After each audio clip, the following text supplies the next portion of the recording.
Imagine this scenario. I walk into a building, bing bong, elevator opens, I walk inside. Here's this guy, door closes, and he asks me, I know you're working on a film. What's your film about? oh, my film. Well, my film is about this guy who, it's about a guy who, he meets this new girl, and he goes, I gotta get out. oh, no, it's a really good story, I promise. Do you want to be that guy? No, don't be that guy.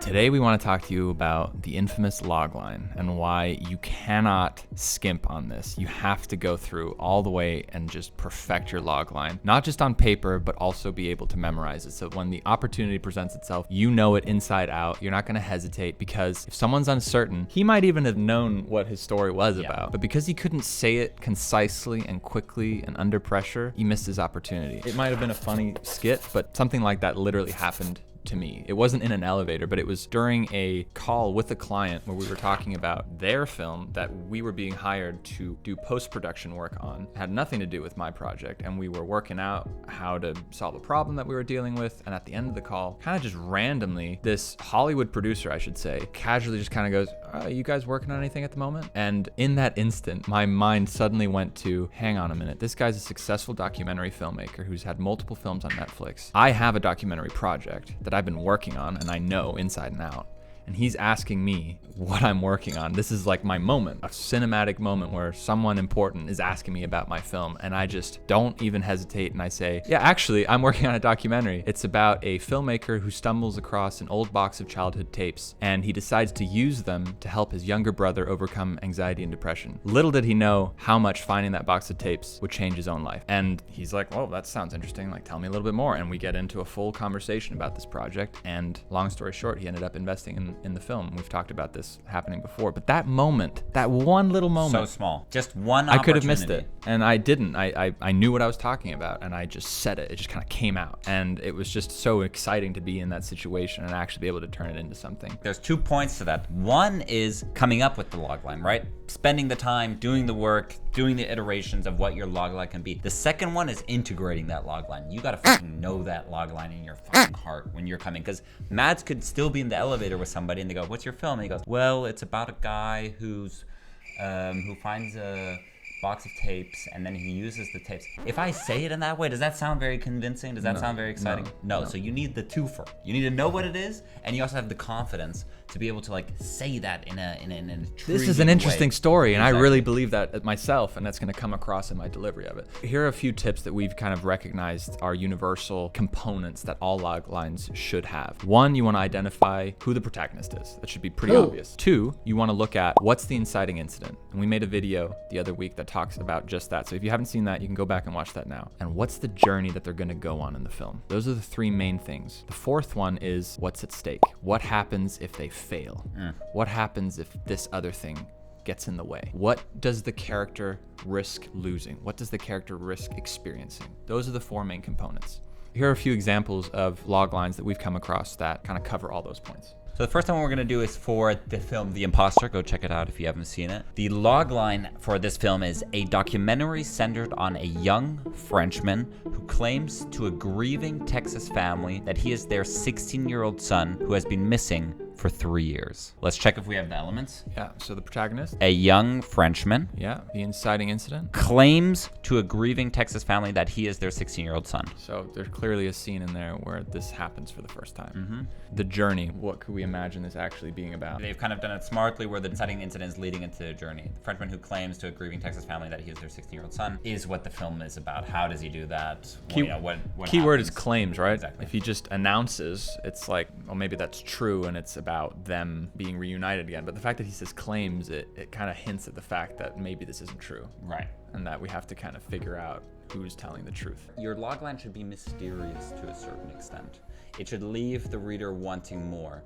For example, with Mads at the end of his saying, Mads had no idea how that would affect his life. How much that would affect his own So now you're going from, okay, well, he's been trying to help his brother and we're leaving it on this cliffhanger. And now you're starting to imagine, like, well, how could it affect his own life? Yeah. We're not saying that my logline is perfect by all means. Like, there's a lot of things I could do to improve it, but it has those components. Yes. And that's the challenge in itself. Another example of a logline is Making a Murderer, the popular docu-series on Netflix. This is the logline. Filmed over a 10-year period, Stephen Avery, a DNA exoneree who, while in the midst of exposing corruption in local law enforcement, finds himself the prime suspect in a grisly new crime. What? Protagonist. Stephen Avery, a DNA exoneree. That's a good little tip there. Try to come up with a descriptive single thing that you can add to your protagonist.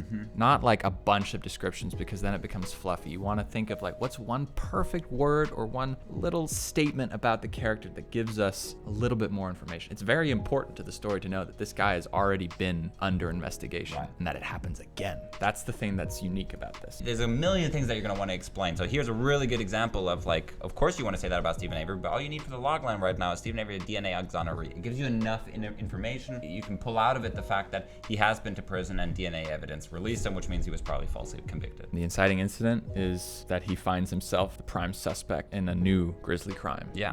So that's the thing that we now know it's going to be about. So the journey of the film is going to be something about whether or not Stephen Avery is guilty, but it's also hinting at the fact that there's corruption going on in local law enforcement. What's at stake? Well, he finds himself the prime suspect of a grisly new crime, and he was a DNA exoneree, which means he's been to prison before, which means it's probably quite likely that he might go to prison again. Yeah, will he go back to prison? Will he be convicted guilty? Will he be innocent? One good point is, if I told you you have to sum up Making a Murderer in 2 sentences, you're probably already thinking, how do I wrap up this whole series into 2 sentences? And you see what they've done. They've actually not even said anything about the series. It's literally what's leading up to what is going to be the series. It's the first episode. Right? Which is exactly what you want to do with somebody. If you want to get somebody to watch your film, you don't explain what the film is about. You kind of set it up in a way of like, hey, there's this guy and he finds himself in this situation. And then when suddenly this happens, isn't that exciting? It should make you ask, oh, I want to know what happens next. Right. That's the goal. So we're going to put this checklist in the description so that you can have it for when you're working on your logline. But here are a few checkpoints that you can go through to see, do I have this in my logline or do I need it? Will this actually make my story better? And you don't need all of them. For example, the first one is who. We need that one. We need the protagonist. But where? Is the location of the story important? Is the fact that it takes place In New York. in New York important? It might be. It might not be. So you might not need it. Next one is, when does it take place? Is it taking place at some point in history? With Making a Murder, filmed over a 10-year period. They're letting us know when. There's a time span here that makes it more intriguing. This is kind of an epic thing. 10 years is a lot of time to have documented. Then do you have your inciting incident? That first thing that happens to the character that kind of sets us out on this journey. What's at stake? We've already covered that. Is it clear, concise, and memorable? That's so important. It needs to be clear and concise. Someone who has no idea what this is about needs to understand in layman's terms what this film is going to be about, or what this docuseries is going to be about. Keep it simple, stupid. Is it 1 to 2 sentences? Ideally 1. No fluff. Is there anything that's in there that's not really helping? Yes. Is there a descriptive word that you've kind of just said twice in different ways? Or have I used 2 words for descriptors where I can find one really that says both of them? Yeah. Does it paint a picture? Can you kind of envision what's going to be happening here? I can picture some things taking place in court. I kind of know the style of this even without having seen it. Does it make you think what happens next? So those are some things that you can use as tools to help you come out with a really memorable logline. Our challenge for you today is to submit some of your loglines in the comments below. Just do it. It doesn't have to be perfect. This is something that gets in the way of so many documentary filmmakers, is trying to make it perfect. Put it out there and then you can always improve it. And that's what I've been doing with my logline. The one I read to you is one I wrote a year ago, and I'm currently working on improving it to make it even better. And as always, burn your boats.